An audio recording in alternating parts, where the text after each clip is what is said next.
Antes de que existiera España como la conocemos, la península ibérica era un territorio dividido, complejo y profundamente inestable. No había una nación unificada ni un proyecto común. Había reinos, reinos con leyes propias, intereses enfrentados, alianzas cambiantes y una convivencia frágil entre culturas y religiones. Castilla, Aragón, Navarra, Portugal y el reino nazarí de Granada compartían espacio pero no destino. Durante siglos, la península había sido escenario de guerras casi constantes, no solo guerras entre cristianos y musulmanes, sino también conflictos internos, luchas nobiliarias, disputas sucesorias y tensiones sociales profundas. El poder real existía, pero estaba limitado por una nobleza fuerte, acostumbrada a actuar con autonomía, a levantar ejércitos propios y a imponer su ley en amplios territorios. En Castilla, el reino más extenso y poblado, la situación era especialmente delicada. El trono había perdido autoridad. Los reyes dependían del apoyo de grandes linajes nobiliarios que utilizaban su influencia para obtener privilegios, tierras y cargos. La justicia era irregular, el orden público frágil y la violencia privada una realidad cotidiana. En muchos lugares la ley del rey competía con la ley del señor local. La economía castellana dependía en gran medida de la agricultura y la ganadería, especialmente de la mesta, poderosa organización de pastores trashumantes protegida por la corona. Esto generaba riqueza, pero también tensiones sociales, ya que los intereses ganaderos chocaban con los de campesinos y ciudades. Mientras tanto, una creciente burguesía urbana comenzaba a reclamar mayor participación política, aunque sin un poder real efectivo. Al este, la corona de Aragón presentaba un modelo completamente distinto. No era un reino homogéneo, sino una confederación de territorios: Aragón, Cataluña, Valencia y Mallorca. Cada uno tenía sus propias leyes, instituciones y cortes. El rey gobernaba, pero debía pactar constantemente con las élites locales. Era un sistema más negociado, más institucionalizado, pero también más lento y complejo. Aragón miraba al Mediterráneo. Sus intereses estaban en Italia, en el comercio marítimo, en las rutas que conectaban Europa con Oriente. Castilla, en cambio, miraba hacia el interior de la península y hacia el Atlántico. Dos mundos distintos, dos formas de entender el poder, que estaban a punto de cruzarse. En medio de este escenario nace Isabel I de Castilla. No nace como heredera directa al trono. Su infancia transcurre lejos del centro del poder, marcada por la incertidumbre y la observación silenciosa. Desde muy joven aprende que en la corte las alianzas son frágiles y que la supervivencia política depende tanto de la paciencia como de la astucia. Isabel crece en un entorno donde la autoridad real es discutida constantemente. Ve cómo los nobles desafían al rey, cómo las decisiones se negocian, cómo el poder se fragmenta. Esta experiencia marcará profundamente su forma de gobernar. Para ella, el orden no es una abstracción, es una necesidad vital. Mientras tanto, en el este de la península, nace Fernando II de Aragón. A diferencia de Isabel, Fernando sí es educado desde niño para gobernar. Aprende diplomacia, estrategia militar y negociación política. Crece entendiendo que el poder no se impone sin acuerdos, pero que los acuerdos deben servir a un objetivo mayor. Fernando se forma en un sistema donde el rey no es absoluto, donde debe convencer y pactar. Esta experiencia le da una visión pragmática del poder, flexible y estratégica. Donde Isabel ve orden y autoridad, Fernando ve equilibrio y oportunidad. Durante años, sus caminos no están destinados a cruzarse. Cada uno pertenece a un mundo distinto, con prioridades diferentes. Pero la política europea del siglo XV no deja espacio para casualidades. Los matrimonios no son actos privados, son armas. En Castilla, la sucesión al trono se convierte en un problema mayúsculo. Las disputas dinásticas amenazan con sumir al reino en el caos. Isabel, consciente de que su posición es frágil, entiende que necesita una alianza fuerte, pero también un socio que no la someta. Necesita a alguien que gobierne con ella, no sobre ella. El matrimonio entre Isabel y Fernando se negocia en secreto. No cuenta con el consentimiento del rey de Castilla. Es un desafío directo al poder establecido. Cuando se casan en 1469, no solo unen a dos personas, unen dos proyectos políticos, dos visiones del poder que, juntas, pueden cambiar el equilibrio de la península. En ese momento, nadie habla aún de España. Nadie imagina imperios, océanos ni conquistas lejanas.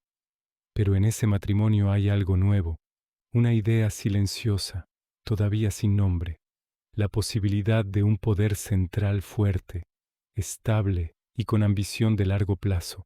Lo que viene después no será inmediato ni sencillo. Habrá guerras civiles, resistencias internas, pactos rotos y decisiones controvertidas. Pero el tablero ya ha cambiado. La península ibérica ha entrado en una nueva fase de su historia, y todo acaba de empezar.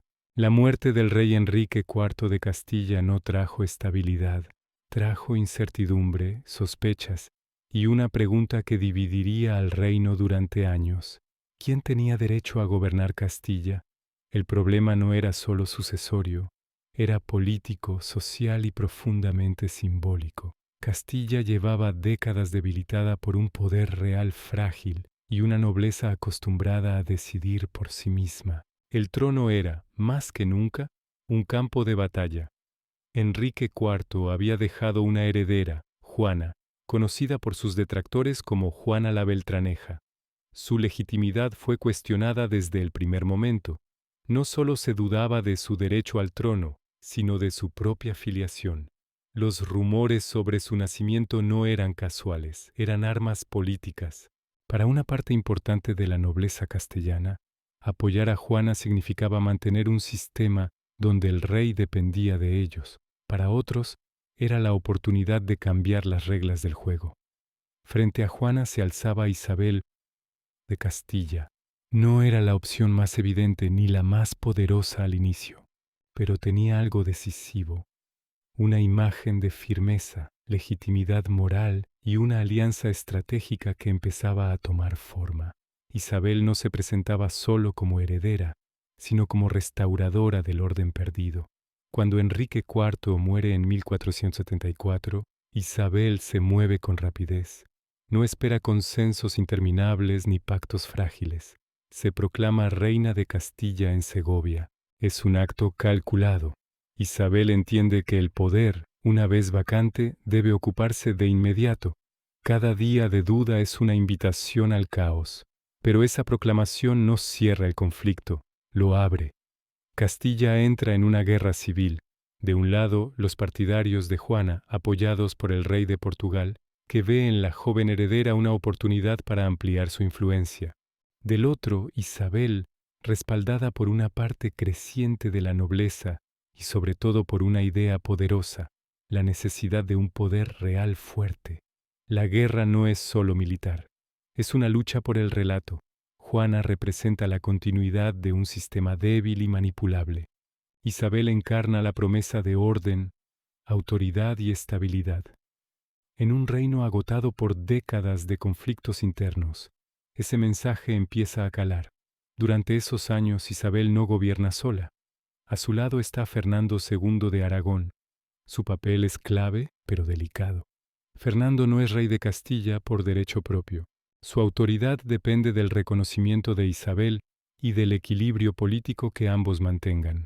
Lejos de imponer su poder, Fernando actúa como estratega, negociador y comandante militar. La guerra se extiende por distintos territorios del reino. No hay una gran batalla decisiva inmediata, sino una sucesión de enfrentamientos, alianzas cambiantes y lealtades frágiles. Muchas ciudades dudan. Muchos nobles esperan a ver quién gana antes de comprometerse. En ese contexto, Isabel demuestra una capacidad política excepcional.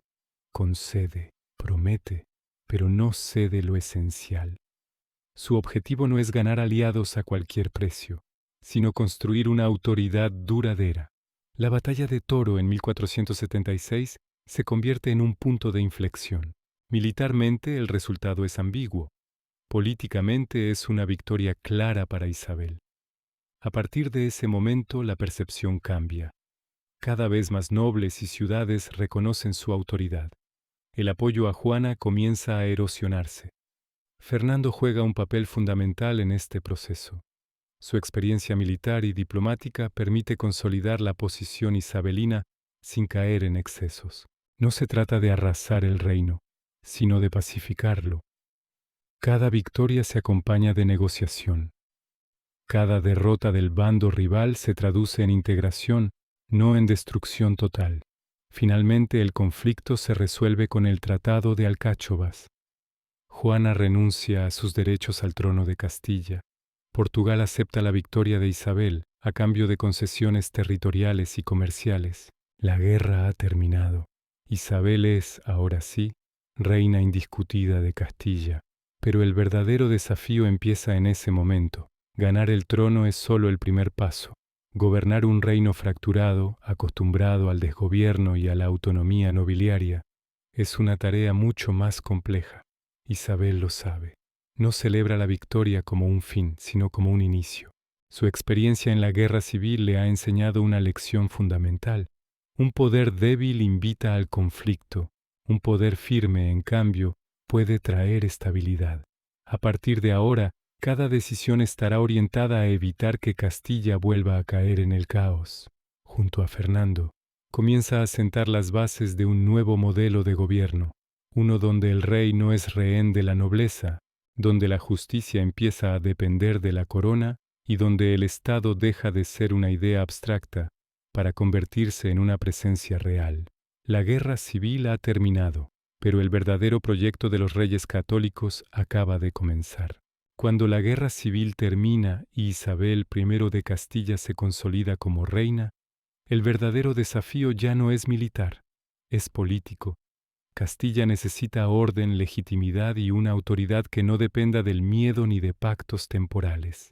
Y, al mismo tiempo, al este de la península, la corona de Aragón sigue funcionando bajo un modelo completamente distinto, donde el rey gobierna, pero no impone sin negociar. Aquí es donde la alianza entre Isabel y Fernando II de Aragón demuestra su verdadero alcance. No gobiernan como una sola persona ni como un solo reino. Gobiernan como dos soberanos distintos, con dos tradiciones políticas diferentes, pero con una estrategia común. Este equilibrio, delicado y poco habitual en la Europa del siglo XV, será una de las claves de su éxito. Isabel gobierna Castilla con una idea clara. La autoridad real debe ser visible, constante y respetada. La experiencia de la guerra civil le ha enseñado que un poder débil se fragmenta. Por eso impulsa una centralización progresiva. No se trata de eliminar las instituciones existentes, sino de hacer que dependan de la corona. El Consejo Real se refuerza y se profesionaliza.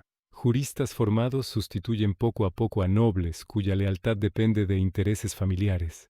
Fernando, en cambio, gobierna Aragón desde el pacto. Allí el rey no puede actuar sin las cortes ni sin respetar los fueros de cada territorio. Lejos de considerar esto un obstáculo, Fernando lo convierte en una ventaja. Aprende a negociar, a equilibrar intereses y a mantener la estabilidad sin recurrir a la imposición directa. Su experiencia en este modelo será fundamental cuando ambos enfrenten problemas más complejos. Aunque Isabel es reina de Castilla y Fernando rey de Aragón, ambos firman documentos juntos, toman decisiones conjuntas y proyectan una imagen de unidad absoluta. El lema "tanto monta, monta tanto" no es solo simbólico, refleja una realidad política. Ninguno gobierna sin el otro. Esta imagen de igualdad fortalece su legitimidad y evita luchas internas por el poder. Pero esa igualdad no significa fusión. Castilla y Aragón mantienen leyes, monedas, instituciones y estructuras fiscales distintas. No existe un parlamento común ni una administración unificada. Y sin embargo, por primera vez, la política exterior, la estrategia militar y la visión de futuro se deciden como si hubiera un solo Estado. Es una unión dinástica, no territorial, pero con una coordinación inédita. Este modelo permite algo esencial: avanzar, sin provocar resistencias insalvables. Isabel no impone el modelo castellano a Aragón, ni Fernando exporta el sistema pactista aragonés a Castilla. Cada reino evoluciona según su tradición, pero con un objetivo compartido. Esta flexibilidad explica en gran medida la estabilidad del reinado. Uno de los primeros ámbitos donde se nota este nuevo estilo de gobierno es la diplomacia. Los reyes católicos entienden que el poder ya no se mide solo en ejércitos, sino en alianzas.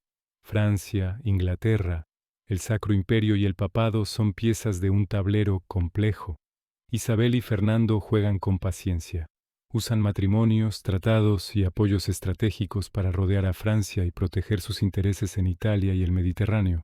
Mientras tanto, en el interior se inicia una reforma silenciosa pero profunda. El poder deja de depender de grandes gestos y pasa a construirse en el día a día. Se revisan privilegios, se limitan abusos señoriales y se refuerza la presencia de la corona en ciudades y villas. No es una revolución abierta, pero sí una transformación constante. Isabel demuestra una extraordinaria capacidad de gobierno. Escucha, decide y ejecuta. No delega lo esencial. Supervisa nombramientos, revisa cuentas y se implica directamente en la administración. Su estilo contrasta con el de muchos monarcas anteriores, más dependientes de favoritos. Esta implicación personal refuerza su autoridad y su imagen ante el pueblo. Fernando aporta una visión estratégica de largo plazo. Piensa en términos de equilibrio europeo, de rutas comerciales y de proyección internacional. Mientras Isabel consolida el interior, Fernando mira hacia afuera. Ambos enfoques no compiten, se complementan. Castilla aporta recursos humanos y económicos. Aragón aporta experiencia diplomática y marítima. Juntos crean una potencia en gestación. La imagen pública de los reyes católicos se cuida con esmero. Se presentan como defensores del orden, de la fe y del bien común. La monarquía deja de ser una figura distante y se convierte en un referente activo. Este cambio simbólico es tan importante como las reformas administrativas. La autoridad se acepta no solo por miedo, sino por convicción. A finales de esta etapa, el reino ya no es el mismo. Castilla empieza a experimentar una estabilidad desconocida en décadas. Aragón mantiene su equilibrio interno mientras gana peso en el Mediterráneo. La unión dinástica ha demostrado ser eficaz, pero esta eficacia tiene un precio. Para consolidar este modelo, será necesario ir más lejos, controlar mejor, intervenir más. Los reyes católicos han aprendido algo esencial. Gobernar no es reaccionar a las crisis, sino impedir que ocurran. Para ello, el poder debe ser firme, constante y omnipresente. Y el siguiente paso será decisivo, porque ahora que gobiernan juntos, necesitan gobernar sobre todos. Tras consolidar su autoridad y definir un modelo de gobierno conjunto, Isabel I de Castilla y Fernando II de Aragón se enfrentan al problema que durante generaciones había debilitado a Castilla, la nobleza. No una nobleza abstracta, sino una red de linajes poderosos, armados, con castillos, ejércitos privados y la costumbre de gobernar territorios enteros como si fueran reinos propios. Para los reyes católicos, ese poder paralelo era incompatible con cualquier proyecto de estabilidad duradera. No optan por una guerra frontal. Saben que enfrentarse abiertamente a todos los grandes nobles podría reabrir el país a un conflicto civil. Su estrategia es más lenta, más precisa y sobre todo más eficaz. Reducir el poder nobiliario sin destruirlo, integrarlo en el Estado sin permitirle dominarlo. Es una operación política de largo aliento.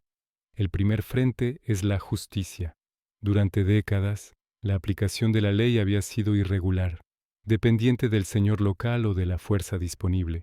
Isabel entiende que un reino sin justicia uniforme es un reino ingobernable, refuerza los tribunales reales y convierte al Consejo Real en el eje de la administración de justicia. Los pleitos importantes ya no se resuelven en castillos, sino en nombre de la corona. A la par se impulsa una figura clave, el corregidor. Enviados directamente por la reina a ciudades y villas, los corregidores representan al poder real en el territorio. Supervisan la justicia, el orden público y la recaudación. No dependen de los nobles locales, sino de la corona. Es un cambio silencioso pero profundo. El Estado empieza a estar presente en el día a día de la población. La seguridad es el siguiente paso. Los caminos castellanos son peligrosos. Las disputas privadas frecuentes y la violencia, una herramienta habitual para resolver conflictos. Para poner fin a este caos, se refuerza la Santa Hermandad. No es solo una milicia, es una policía del reino. Patrulla caminos, persigue delincuentes y actúa en nombre de la ley real. Por primera vez, la violencia legítima empieza a concentrarse en manos del Estado. Este movimiento tiene un efecto inmediato. Los nobles pierden la capacidad de imponer su autoridad por la fuerza sin consecuencias. Ya no pueden levantar tropas privadas impunemente ni administrar justicia a su antojo. Cada intervención de la Santa Hermandad envía un mensaje claro.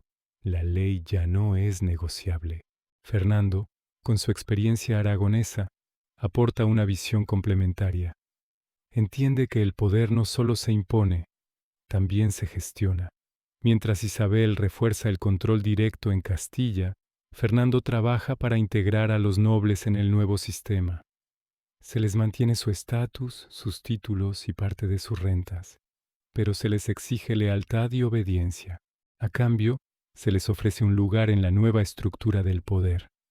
Los reyes católicos reforman la concesión de cargos. Los puestos clave dejan de heredarse automáticamente y pasan a depender de la confianza real. El mérito, la formación jurídica y la fidelidad a la corona comienzan a pesar más que el linaje. Esto no elimina a la nobleza, pero la transforma. De señores guerreros pasan progresivamente a servidores del Estado. El control económico es otra pieza esencial. Se revisan concesiones, se recuperan tierras de la corona y se racionaliza la recaudación. El objetivo no es empobrecer a los nobles, sino evitar que su riqueza se traduzca en poder político independiente. El tesoro real gana estabilidad, lo que permitirá sostener ejércitos permanentes y una administración más compleja. La reforma no está exenta de resistencias. Hay conspiraciones, desafíos y tensiones constantes, pero Isabel y Fernando actúan con una mezcla calculada de firmeza y clemencia. Castigan cuando es necesario, perdonan cuando conviene. El mensaje es siempre el mismo. La corona manda, pero protege a quienes se someten al orden. Esta política tiene un efecto profundo en la sociedad. Las ciudades tradicionalmente enfrentadas a los abusos señoriales ven en la monarquía un aliado. La burguesía urbana apoya a los reyes católicos porque el orden favorece el comercio, la estabilidad y la prosperidad. El poder real gana legitimidad no solo desde arriba, sino también desde abajo. Poco a poco Castilla cambia. La violencia privada disminuye, la justicia se vuelve más previsible. El rey y la reina dejan de ser figuras lejanas para convertirse en garantes del orden cotidiano. Este proceso no es inmediato ni perfecto, pero es constante y sobre todo es irreversible. Lo que están construyendo no es solo un reino más estable, es un principio fundamental del mundo moderno, el monopolio del poder por parte del Estado. Nadie puede hacer la guerra, impartir justicia o recaudar impuestos sin autorización real. La soberanía empieza a concentrarse en una sola instancia, pero este control tiene una consecuencia inevitable. Si el Estado puede imponer el orden en lo político y lo militar, también querrá imponerlo en lo ideológico y lo religioso. La cohesión del reino exige algo más que leyes y ejércitos. Exige una visión común, unos valores compartidos. Y ahí es donde los reyes católicos están a punto de cruzar una línea decisiva. Porque ahora que controlan la nobleza, la justicia y la fuerza, el siguiente paso será controlar las conciencias. Cuando el poder político y militar empieza a estar firmemente en manos de la corona, surge una pregunta inevitable. ¿Cómo mantener la cohesión de un reino tan diverso? Para Isabel I de Castilla y Fernando II de Aragón, la respuesta es clara y, con el tiempo, profundamente controvertida. El orden no puede sostenerse solo con leyes y ejércitos. Necesita una base ideológica común, y en el siglo XV esa base es la religión. Durante siglos la península ibérica había sido un espacio de convivencia compleja entre cristianos, judíos y musulmanes. No era una convivencia idílica, pero sí funcional. Las comunidades judías desempeñaban un papel clave en la administración, la medicina, la cultura y las finanzas. Los musulmanes, especialmente en el sur, mantenían tradiciones agrícolas y artesanales fundamentales. Esta diversidad había sido una constante histórica. Sin embargo, para los reyes católicos, esa pluralidad empieza a percibirse como una fuente de inestabilidad. Tras décadas de guerras internas, el nuevo proyecto de poder necesita símbolos claros, límites definidos y una identidad común. La fe cristiana se convierte en el eje sobre el que articular esa identidad. En 1478, con autorización papal, se instaura la Inquisición en los reinos de Castilla. A diferencia de otros tribunales inquisitoriales europeos, esta no depende directamente de Roma, sino de la corona. Este detalle es clave. Por primera vez, el control de la ortodoxia religiosa queda en manos del poder político. La Inquisición no es solo un instrumento espiritual, es una herramienta de Estado. Su objetivo inicial no son los judíos ni los musulmanes que practican abiertamente su fe, sino los conversos, judíos convertidos al cristianismo cuya sinceridad es puesta en duda. La sospecha se convierte en arma. Denuncias, investigaciones y procesos judiciales se multiplican. El miedo empieza a instalarse en la vida cotidiana. La fe deja de ser solo una creencia personal y pasa a ser un asunto público, vigilado y juzgado. Los autos de fe se convierten en espectáculos públicos. No solo castigan al acusado, sino que educan al espectador. El mensaje es claro. Desviarse del modelo oficial tiene consecuencias. La Inquisición actúa como un mecanismo de control social tan eficaz como cualquier ejército. Para Isabel, profundamente religiosa, esta política no es solo estratégica, es moral. Cree firmemente que la unidad de fe es necesaria para la salvación del reino. Fernando, más pragmático, entiende el valor político de este control ideológico. De nuevo, convicción y cálculo se entrelazan. La presión social contra los judíos aumenta. Acusaciones de influir negativamente en los conversos, de conspirar, de socavar la unidad cristiana. En este clima, en 1492, los reyes católicos toman una de las decisiones más trascendentales y dolorosas de su reinado, el decreto de expulsión de los judíos. Miles de personas reciben una orden imposible: abandonar el reino o convertirse. Familias enteras venden sus bienes a precios irrisorios, dejan atrás hogares, tumbas y recuerdos. La diáspora sefardí se extiende por el Mediterráneo, el norte de África y el Imperio Otomano.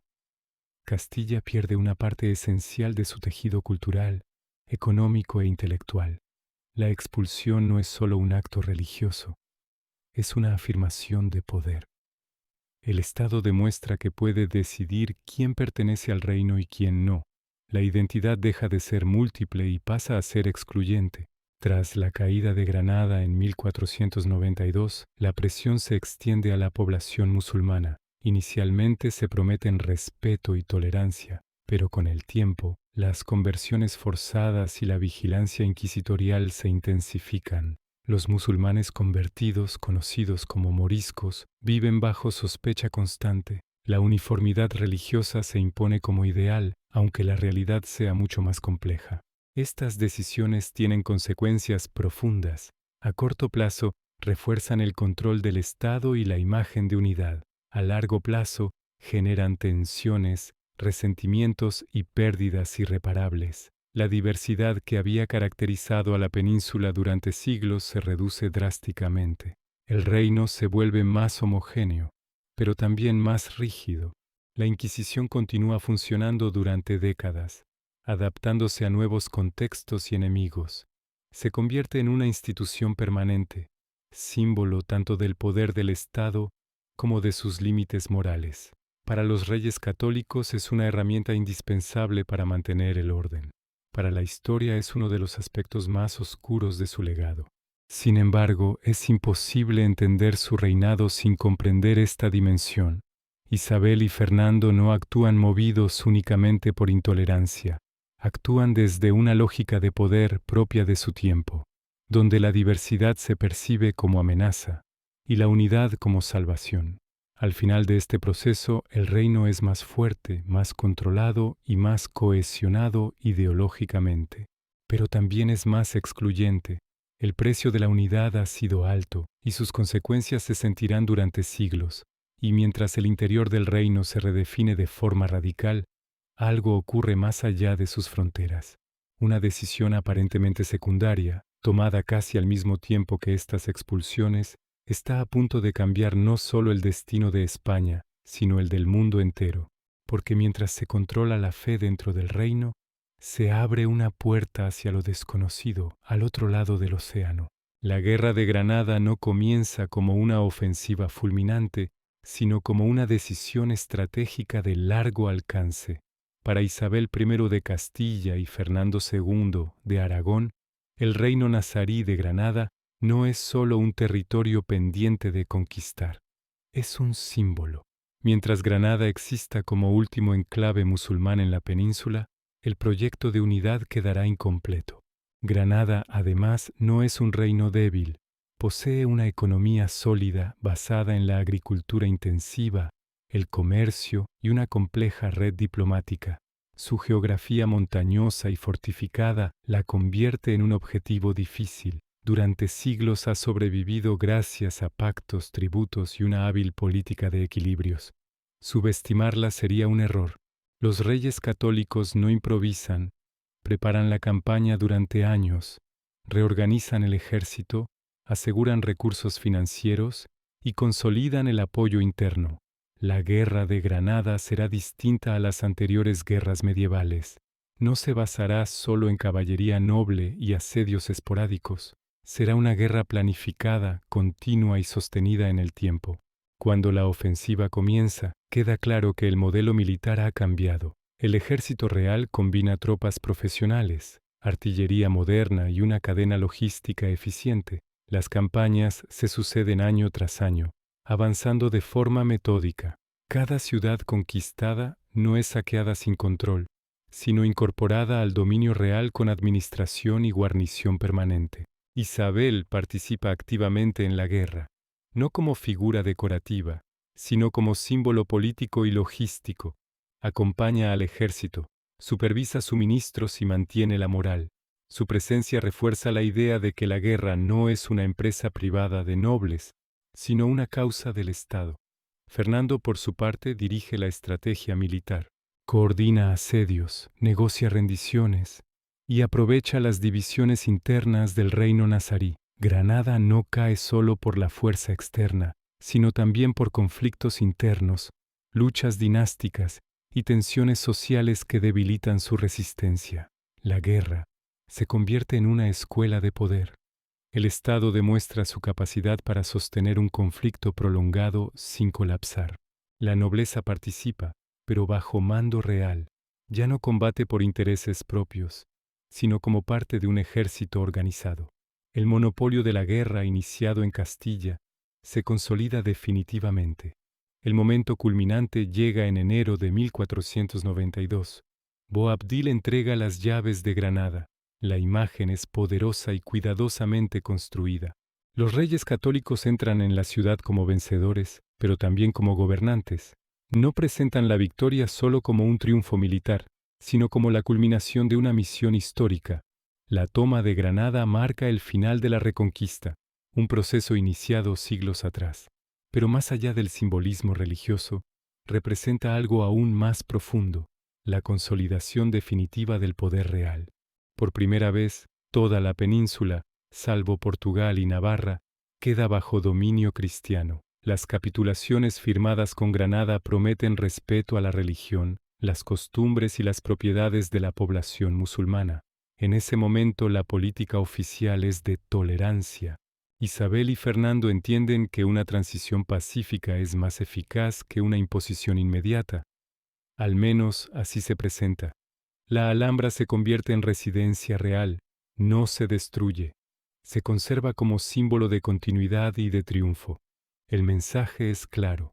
El nuevo poder no borra el pasado, lo absorbe.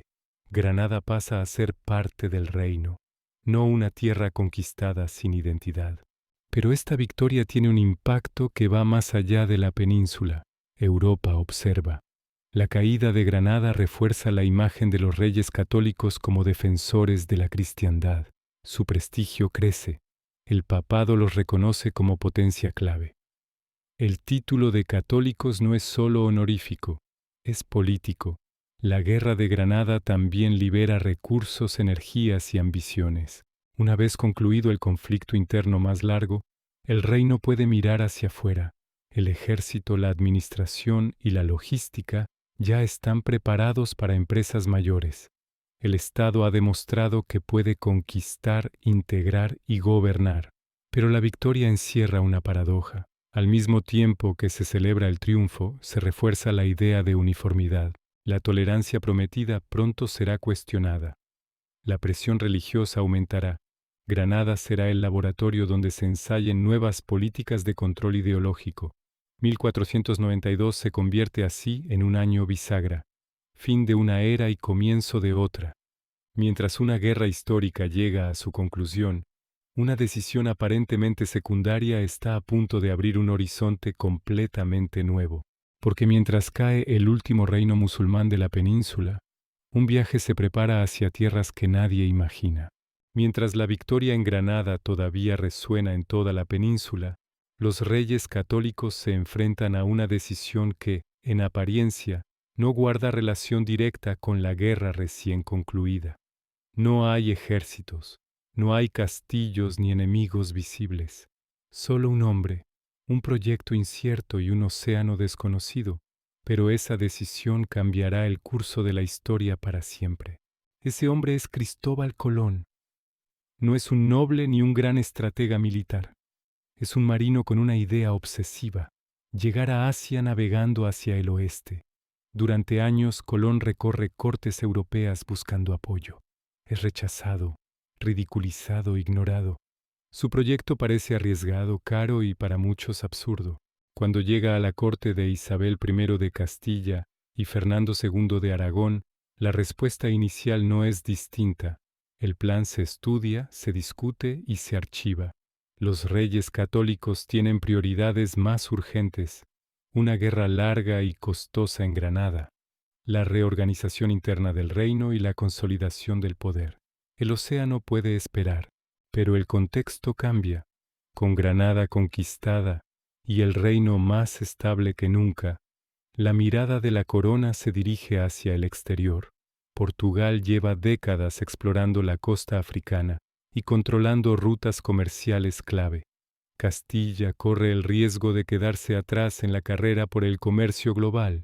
El proyecto de Colón, de pronto, ya no parece tan descabellado. La decisión no se toma a la ligera. Colón exige títulos, privilegios y una parte sustancial de los beneficios. Las negociaciones son tensas. Fernando, pragmático, desconfía. Isabel, más abierta a la posibilidad, ve en el proyecto una oportunidad estratégica, no solo comercial sino política y religiosa. Llevar la fe cristiana a nuevas tierras encaja con la visión del reinado. Finalmente, en 1492, se firman las capitulaciones de Santa Fe. El acuerdo es claro. Si Colón tiene éxito, obtendrá honores y riqueza. Si fracasa, la pérdida para la corona será limitada. Es una apuesta calculada, un riesgo controlado con un potencial inmenso. Colón parte con 3 naves modestas. La expedición no es grandiosa ni espectacular. Es frágil, incierta, marcada por el miedo y la duda. Durante semanas el océano parece infinito. La tripulación amenaza con amotinarse. El mundo conocido queda atrás. Cuando finalmente llega a tierra, Colón cree haber alcanzado Asia. No sabe que ha llegado a un continente desconocido para Europa. Pero ese error no disminuye el impacto del viaje. A partir de ese momento, el mundo se expande de forma irreversible. La noticia llega a la corte con rapidez. Los reyes católicos, comprenden de inmediato la magnitud del hallazgo. Castilla obtiene derechos exclusivos sobre los nuevos territorios. Se inicia una expansión sin precedentes.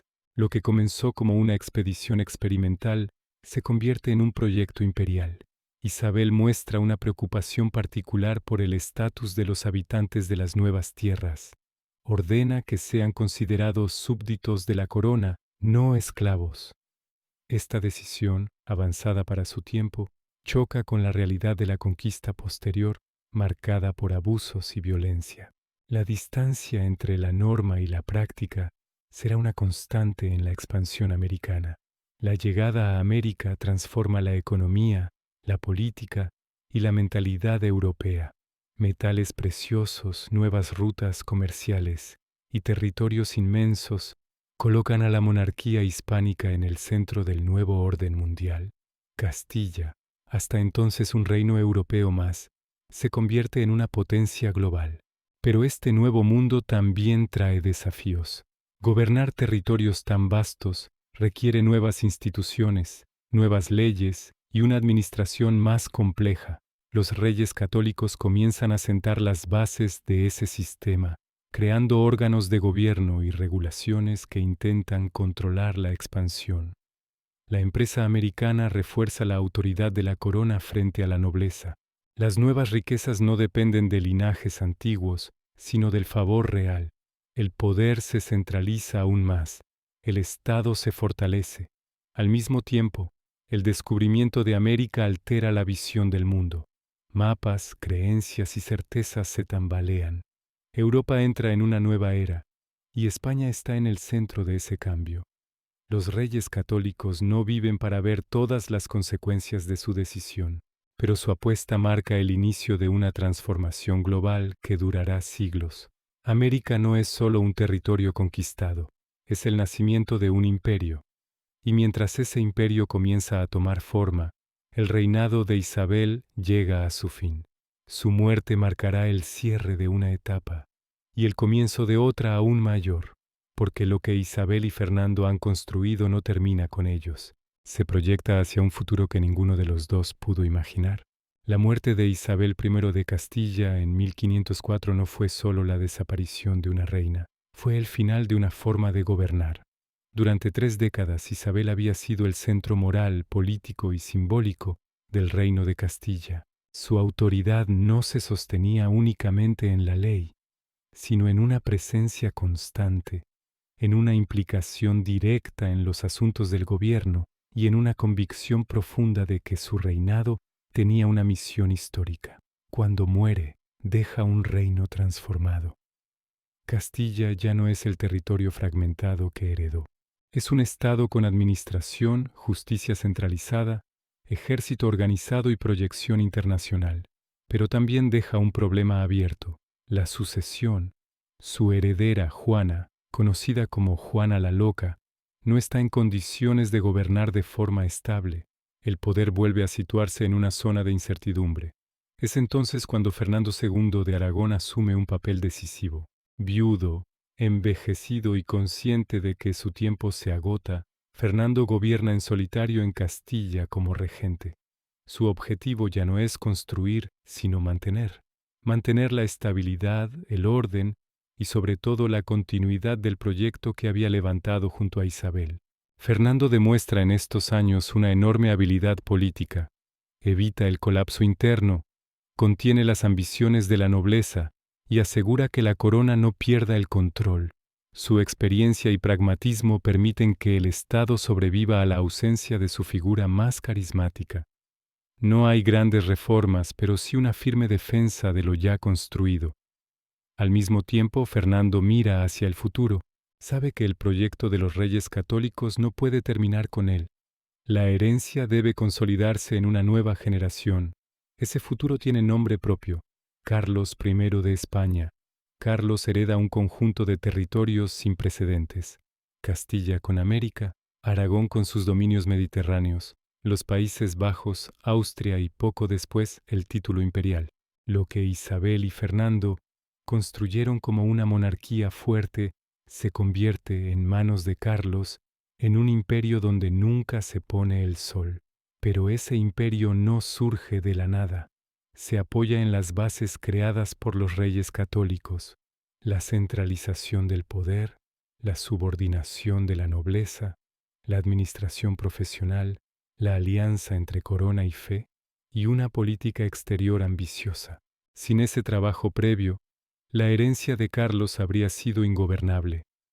Con la llegada de Carlos I, el proyecto iniciado por Isabel y Fernando se amplifica, pero también se tensa. Gobernar territorios tan diversos exige recursos, lealtades y sacrificios.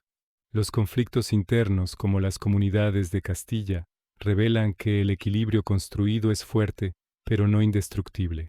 Mirado en perspectiva, el legado de los reyes católicos es profundo y contradictorio. Son los arquitectos del Estado moderno en España.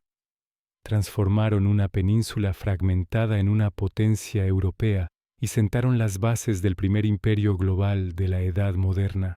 Introdujeron orden donde había caos, estabilidad donde había conflicto y visión donde había improvisación. Pero ese legado también tiene sombras. La unidad se construyó a costa de la diversidad. La fe se impuso como herramienta de control. Comunidades enteras fueron expulsadas o perseguidas. El poder se centralizó, pero redujo espacios de pluralidad que habían definido la historia peninsular durante siglos. Isabel y Fernando no fueron figuras simples, no pueden entenderse como héroes sin mancha ni como villanos absolutos. Fueron gobernantes de su tiempo, con una visión clara del poder y una ambición que trascendió generaciones. Actuaron con convicción, pero también con dureza. Construyeron un mundo nuevo, sacrificando parte del antiguo. Su verdadero legado no es solo España, es una forma de gobernar. Un modelo de Estado fuerte, centralizado, expansivo y legitimado por una misión histórica. Ese modelo se extenderá por Europa y América, con consecuencias que aún hoy se sienten. Cuando se cierra su reinado, el mundo ya no es medieval, es moderno. Las fronteras se han ampliado, el poder ha cambiado de escala, y todo comenzó con una decisión política, un matrimonio calculado, y la voluntad inquebrantable de gobernar la historia.